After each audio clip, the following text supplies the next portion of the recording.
Hi friends, my self doctor Jitendra Singh. आज मैं अपने इस मेडिकल पाठशाला चैनल पर दोस्तों जो अपन एंटीबायोटिक के सीरीज में वीडियो रिकॉर्ड कर रहे हैं, जिसमें अपन ने अभी पिछले जो वीडियो रिकॉर्ड करे थे उसमें अपन ने लर्न करा था कि कौन से बैक्टीरिया कौन सा इन्फेक्शन करते हैं, उनका पोर्टल ऑफ एंट्री क्या है, उसके हिसाब से कौन सा एंटीबायोटिक उनके लिए स्पेसिफिकली अपन देते हैं। दोस्तों अब जो अपन वीडियो रिकॉर्ड करेंगे उसमें अपन स्पेसिफिक इन्फेक्शन की बात करेंगे कि कौन से इन्फेक्शन में कौन सी एंटीबायोटिक देनी है। तो इसी सीरीज में दोस्तों आज जो अपन फर्स्ट वीडियो रिकॉर्ड कर रहे हैं वो है यूरिनरी ट्रैक्ट इन्फेक्शन। तो let's start urinary tract infection. दोस्तों यूरिनरी ट्रैक्ट इन्फेक्शन दो टाइप का होता है, एक तो अनकॉम्प्लिकेटेड यूरिनरी ट्रैक्ट इन्फेक्शन, दूसरा कॉम्प्लिकेटेड यूरिनरी ट्रैक्ट इन्फेक्शन। दोस्तों जैसा कि नाम से ही समझ में आ रहा है, अनकॉम्प्लिकेटेड अगर यूटीआई है तो केवल लोअर यूरिनरी ट्रैक्ट इन्फेक्ट होगा। दोस्तों लोअर यूरिनरी ट्रैक्ट इन्फेक्ट होगा, ये जनरली मोस्ट कॉमनली फीमेल्स के अंदर होता है दोस्तों, क्योंकि जो फीमेल का यूरेथ्रा है वो उसकी लेंथ बहुत शॉर्ट होती है, ऑलमोस्ट 4 सेंटीमीटर लेंथ होती है उसकी, बहुत शॉर्ट लेंथ होती है और साथ में वो स्ट्रेट होता है, तो कोई भी इन्फेक्शन इजीली उसको हो जाता है। तो uncomplicated recurrent UTI generally females के अंदर होता है, क्योंकि बिकॉज ऑफ उसका शॉर्ट एंड स्ट्रेट यूरेथ्रा। दूसरा अगर अपन बात करें कॉम्प्लिकेटेड यूटीआई की, तो दोस्तों अगर लोअर यूरिनरी ट्रैक्ट के साथ साथ अगर अपर यूरिनरी ट्रैक्ट भी इन्वॉल्व होए, मींस अपर यूरिनरी ट्रैक्ट मतलब किडनी, यूरेटर या ब्लैडर, इनमें से कोई भी इन्फेक्ट हो जाए तो उसको दोस्तों बोलते हैं अपन कॉम्प्लिकेटेड यूरिनरी ट्रैक्ट इन्फेक्शन। दोस्तों complicated urinary tract infection generally male के अंदर होता है। मेल में यूटीआई इतना कॉमन नहीं होता है, लेकिन अगर मेल को अगर यूटीआई है तो उसको generally complicated urinary tract infection ही होता है। क्यों? क्योंकि जो मेल का जो यूरेथ्रा है दोस्तों उसकी लेंथ बहुत ज़्यादा होती है, ऑलमोस्ट 16 सेंटीमीटर के आसपास उसकी लेंथ होती है। दूसरा जो मेल का जो यूरेथ्रा है वो बेंडेड होता है, सीधा स्ट्रेट नहीं होता, उसमें दो बेंड होते हैं, उसकी वजह से उसमें इन्फेक्शन रेयर होता है, लेकिन अगर होता है तो कॉम्प्लिकेटेड होता है। दूसरा दोस्तों जो मेल के अंदर जो ओल्ड एज पर्सन है उनमें मोस्ट कॉमन कॉज यूटीआई का क्या होता है? बीपीएच, बेनाइन प्रोस्टेटिक हाइपरट्रॉफी, जिसकी वजह से जो यूरेथ्रा है अपना प्रोस्टेट के अंदर से पास करता है तो उसमें वो कंस्ट्रिक्शन हो जाता है। तो यूरेथ्रा कंस्ट्रिक्शन होने की वजह से कुछ यूरिन ब्लैडर के अंदर रह जाता है, जिसको अपन रेजिडुअल यूरिन बोलते हैं, उसकी वजह से वो स्टेगनेंट रहता है, बार बार होता है, तो उससे उसके अंदर यूटीआई होने के चांस बढ़ जाते हैं। तो रिकरेंट यूटीआई अगर किसी में होता है मेल के अंदर तो बीपीएच की वजह से होता है, या कोई भी अगर किसी को हेमीप्लेजिया या पैराप्लेजिया पेशेंट को है तो अपन उसको कैथेटर लगाते हैं दोस्तों, फोलिज कैथेटर लगाते हैं, उसकी वजह से भी मेल के अंदर काफ़ी कॉमनली यूटीआई होता है। तो दोस्तों लेट्स स्टार्ट। जो अभी तक अपन ने देखा choice of antibiotic for various infection, इस सीरीज में अपन जो पहला वीडियो रिकॉर्ड करेंगे वो है यूरिनरी ट्रैक्ट इन्फेक्शन। जैसा मैंने अभी बताया दो तरह का यूरिनरी ट्रैक्ट इन्फेक्शन होता है, अनकॉम्प्लिकेटेड टाइप का यूरिनरी ट्रैक्ट इन्फेक्शन, इसके अंदर केवल लोअर यूरिनरी ट्रैक्ट तक ही सीमित होता है। इसमें फ्लैंक सुप्राप्यूबिक पेन होता है और साथ में फीवर आता है। फीवर जैसा आप जानते हो ज़्यादातर लोग कि जो यूरिनरी ट्रैक्ट इन्फेक्शन अगर किसी को है तो अगर उसको फीवर आता है तो जनरली उसके साथ चिल्स राइगर भी उसको आ सकते हैं। पेशेंट को ठंड लगती है तो ये भी अपन कई बार डिफरेंशियल डायग्नोसिस ऑफ मलेरिया में भी चिल्स राइगर होता है। तो डिफरेंशियल डायग्नोसिस ऑफ अगर मलेरिया की बात करें तो यूटीआई भी उसका डीडी होता है, डिफरेंशियल डायग्नोसिस होता है। तो पेशेंट को फीवर आएगा, सुप्राप्यूबिक पेन होगा, फ्लैंक्स होगा, ये उसके सिम्टम होते हैं दोस्तों।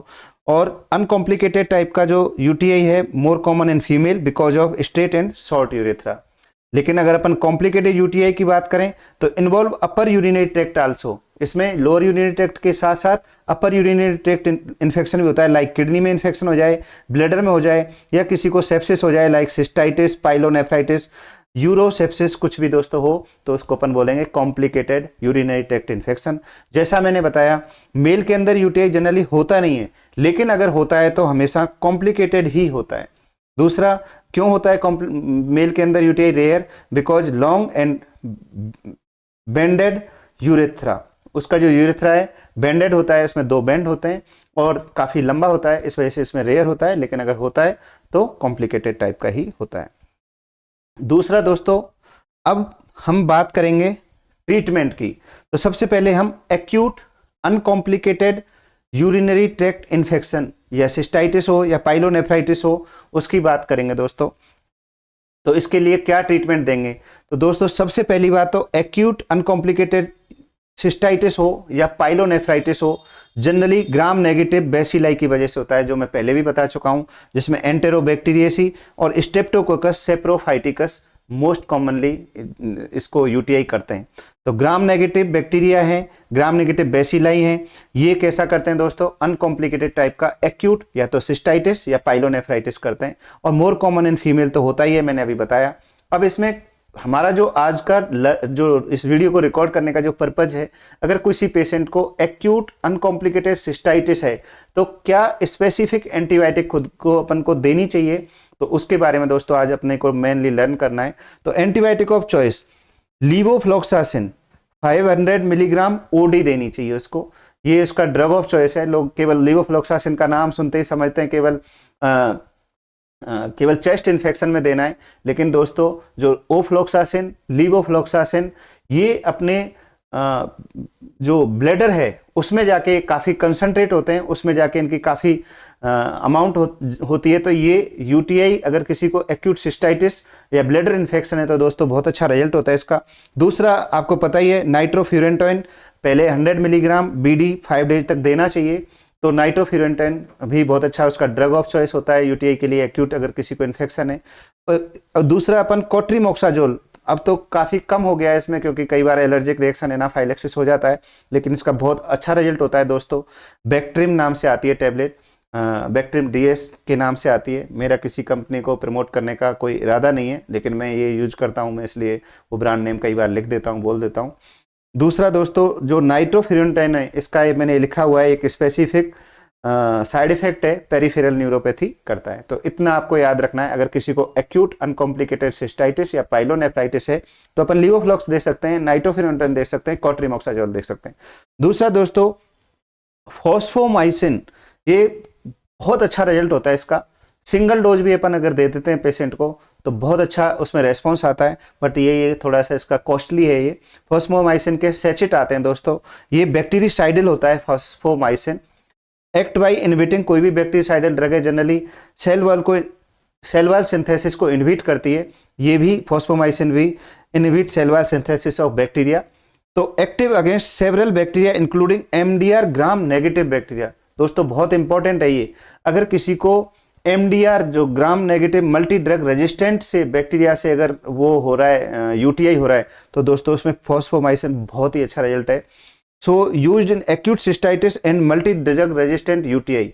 फॉस्फोमाइसिन के दोस्तों 2 ग्राम 3 ग्राम के सैचेट अवेलेबल होते हैं, पर ओरली देते हैं इसको एवरी 2 to 3 डेज, वीक में 2 बार दे दो, 3 डोज दे दो दोस्तों, पेशेंट जनरली ठीक हो जाता है, उसका रिकरेंस भी होने के चांस काफ़ी कम हो जाते हैं। इसका एक सैचेट आता है 3 ग्राम का, उसको 1 ग्लास ऑफ वाटर में सिंगल डोज स्टेट से भी दोस्तों अगर एक्यूट इन्फेक्शन है उसको तो ठीक हो जाता है। तो दोस्तों ये हुआ एक्यूट अनकॉम्प्लिकेटेड सिस्टाइटिस, पाइलोनेफ्राइटिस, जिस कुछ भी हो। तो अपन ने सीखा जनरली ग्राम नेगेटिव एंटेरोकोकाई या स्ट्रेप्टोकोकस सेप्रोफाइटिकस की वजह से होता है, मोर कॉमन इन फीमेल में होता है। अगर एंटीबायोटिक की बात करें तो लीवोफ्लॉक्स दे सकते हैं, बैक्ट्रिम दे सकते हैं, या कोट्रीमोक्साजोल दे सकते हैं, या फिर अपन उसको नाइट्रोफ्यूरॉन दे सकते हैं। और अगर किसी को थोड़ा सा कॉस्टली है लेकिन अगर लग रहा है कि ज़्यादा प्रॉब्लम है तो फॉस्फोमाइसिन का 3 ग्राम का सैचेट सिंगल डोज में भी दे सकते हैं दोस्तों। अब बात करते हैं कॉम्प्लिकेटेड यूटीआई की। तो दोस्तों कॉम्प्लिकेटेड यूटीआई उसमें अपर यूरिनरी ट्रैक्ट भी इन्वॉल्व होता है, जैसा मैं पहले आपको बता चुका हूँ। मेल में मोर कॉमन होता है। तो मेल में जैसा मैंने बताया मोस्ट कॉमन कॉज प्रोस्टेट की वजह से होता है, बीपीएच बेनाइन प्रोस्टेटिक हाइपरट्रॉफी की वजह से होता है। तो दोस्तों कई बार अपने को उसकी वजह से फिर आगे हाइड्रोनेफ्रोसिस या और जो भी प्रॉब्लम होके तो काफ़ी सीवियर प्रॉब्लम हो जाती है। कई बार अपन उसको ट्रीट करते रहते हैं लेकिन रिजल्ट नहीं आता। तो कई बार क्या होता है कि प्रोस्टेट के अंदर खुद ही इन्फेक्शन हो जाता है दोस्तों, और अपन उसको एंटीबायोटिक दे रहे हैं यूटीआई के लिए। तो दोस्तों प्रोस्टेट के अंदर जो उसकी ब्लड सप्लाई है, ब्लड सर्कुलेशन है, उस तरह से है कि वहां पे एंटीबायोटिक बहुत ही मुश्किल से पहुंचती है। तो अगर किसी को प्रोस्टेटाइटिस तो नहीं है, अगर ठीक नहीं हो रहा है एंटीबायोटिक से, और मेल है तो उसको बीपीएच है, ओल्ड पर्सन है, तो दोस्तों अपने को एक अल्ट्रासाउंड करा लेना चाहिए। क्योंकि कभी अगर पेशेंट को प्रोस्टेटाइटिस है, प्रोस्टेट के अंदर एब्सेस है, तो जब तक अपन उसका एब्सेस में ड्रेनेज नहीं करेंगे तब तक वो पेशेंट अपन यूटीआई समझ के उसको ट्रीट करते रहेंगे और उसको कोई रेस्पॉन्स नहीं आएगा दोस्तों। तो कॉम्प्लिकेटेड यूटीआई है। अगर पेशेंट को प्रोस्टेटाइटिस हो गया है, प्रोस्टेट में एंटीबायोटिक बहुत मुश्किल से कंसंट्रेट होती है, ट्रीटमेंट के बाद भी एब्सेस हो जाता है कई बार, तो यूएसजी एब्डोमेन या सिटी एब्डोमेन करा लेना चाहिए दोस्तों। उसके बाद एब्सेस को ड्रेन करना चाहिए तो पेशेंट तुरंत रिकवर करता है दोस्तों। इसके बाद जो अपन नेक्स्ट दोस्तों लर्न करेंगे, अगर किसी पेशेंट, कोई हॉस्पिटलाइज पेशेंट है, पेशेंट हॉस्पिटल के अंदर है और अगर उसको यूटीआई होता है तो क्या करें। तो उसके लिए दोस्तों जो ड्रग ऑफ चॉइस है, अब उसके अंदर ओरल वाली जो एंटीबायोटिक है, नॉर्मल लिवोफ्लॉक्स, नाइट्रोफिरेंटोइन या फॉस्फोमाइसिन दोस्तों, इससे काम नहीं चलता है। जो हॉस्पिटलाइज पेशेंट हैं उनमें generally multi drug resistant infection होने के चांस होते हैं। तो उसके अंदर सबसे पहले हम जो ग्राम नेगेटिव बैक्टीरिया के लिए जो मैंने एंटीबायोटिक अभी बताए थे पिछले वीडियो में, एमाइनोग्लाइकोसाइड्स, सबसे पहले जेंटामाइसिन या अमिकासिन दोस्तों देना चाहिए अपने को। इनका बहुत अच्छा रिजल्ट होता है, इनका बहुत अच्छा ग्राम नेगेटिव कवरेज होता है, यूटीआई में बहुत अच्छा रिजल्ट होता है। तो अमिकासिन या जेंटामाइसिन दोनों में से कोई भी एक दे सकते हैं। अगर इनसे फिर भी पेशेंट ठीक नहीं हो रहा, या और आपको पता है इम्यूनो कंप्रोमाइज पेशेंट है, थोड़ा और सीरियस पेशेंट है, तो दोस्तों अपन पिपेरासिलिन टेजोबैक्टम दे सकते हैं दोस्तों। बट अगर जब भी, मैंने पहले भी बताया है, पिपेरासिलिन टेजोबैक्टम दोस्तों जब भी देंगे तो रीनल फंक्शन को अपन को मॉनिटर करना है, और रीनल फंक्शन को मॉनिटर करने के साथ साथ यूरिन आउटपुट, यूरिया क्रिएटिन दोस्तों देखना है अपने को। और उसके बाद भी अगर रेस्पॉन्ड नहीं कर रहा है दोस्तों, तो हमेशा जो अपने हॉस्पिटलाइज पेशेंट हैं उनका हमेशा यूरिन का कल्चर कराना चाहिए, और उसके बाद उसकी कल्चर के साथ ही एंटीबायोटिक सेंसिटिविटी, जिससे वो एंटीबायोटिक से सेंसिटिव है दोस्तों, वो देना चाहिए। तीसरी बात दोस्तों, इसमें कंप्लीट कोर्स देना चाहिए 14 डेज के लिए, जिससे कि अपना रेजिस्टेंट ना हो और वो प्रॉपरली ट्रीटमेंट उसका हो सके। तो दोस्तों फॉर हॉस्पिटलाइज पेशेंट के लिए यूटीआई अगर है पेशेंट को, तो drug of choice, first drug of choice है अमाइनोग्लाइकोसाइड्स, अमिकासिन या जेंटामाइसिन। अगर उससे पेशेंट ठीक नहीं हो रहा तो पिपेरासिलिन टेजोबैक्टम दे सकते हैं। पिपेरासिलिन टेजोबैक्टम देते हैं तो अपने को क्या, रीनल फंक्शन क्लोजली मॉनिटर करना है, यूरिन आउटपुट, यूरिया क्रिएटिन देखना है दोस्तों। दूसरा मैंने जैसा बताया अभी, इससे भी अगर ठीक नहीं हो रहा, या पेशेंट को रूटीन में भी, आप अगर हॉस्पिटलाइज पेशेंट है तो उसको कल्चर सेंसिटिविटी करा लेना चाहिए यूरिन का, और उसके हिसाब से अकॉर्डिंगली एंटीबायोटिक पेशेंट में यूज करना चाहिए। दूसरा दोस्तों, कंप्लीट ट्रीटमेंट देना चाहिए हॉस्पिटलाइज पेशेंट को फॉर 14 डेज, जिससे कि रेजिस्टेंट डेवलप ना हो और वो प्रॉपरली ट्रीट हो सके। तो पूरा ट्रीटमेंट उसका करना चाहिए। तो दोस्तों ये हमने पढ़ा हॉस्पिटलाइज पेशेंट।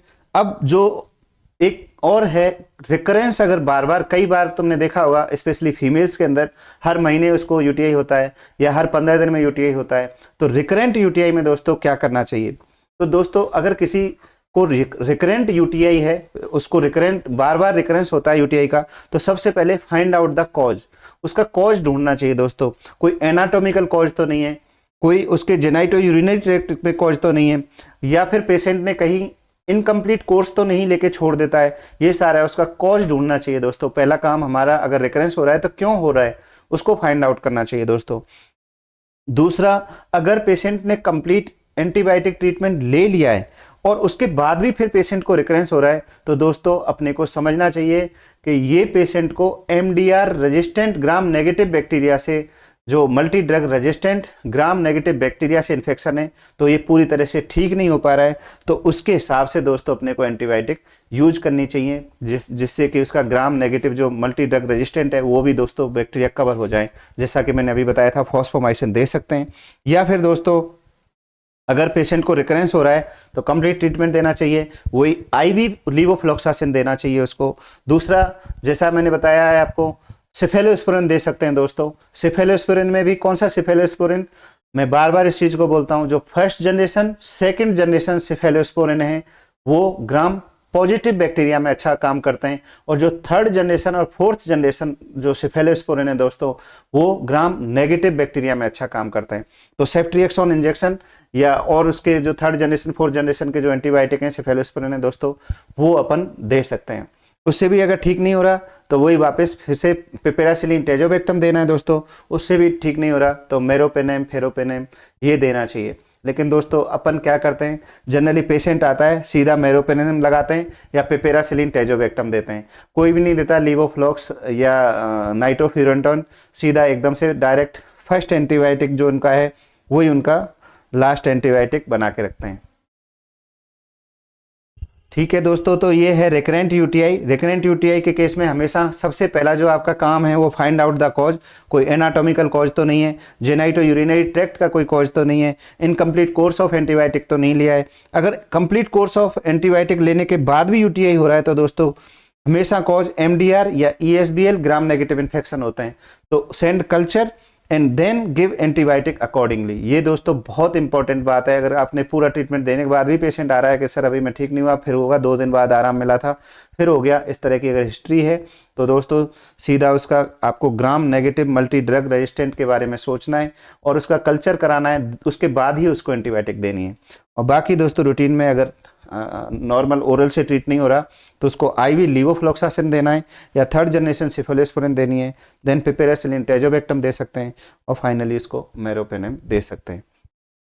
तो ये है दोस्तों अपन ने पूरा डिटेल में पढ़ा यूटीआई के बारे में, जिसमें अपन ने सबसे पहले नॉर्मल यूटीआई, फिर उसके बाद अगर पेशेंट को कॉम्प्लिकेटेड अनकॉम्प्लिकेटेड, फिर उसके बाद दोस्तों रिकरेंस अगर किसी को है या हॉस्पिटलाइज पेशेंट है तो कौन से एंटीबायोटिक देंगे। तो धन्यवाद दोस्तों। अगर आपको ये मेरा वीडियो अच्छा लगता है तो प्लीज़ कमेंट करें, उससे मेरा मोटिवेशन बढ़ता है और जो अपन मेहनत करते हैं इतना एक वीडियो बनाने के लिए उसको और हम लोगों को अच्छा लगता है। थैंक यू दोस्तों।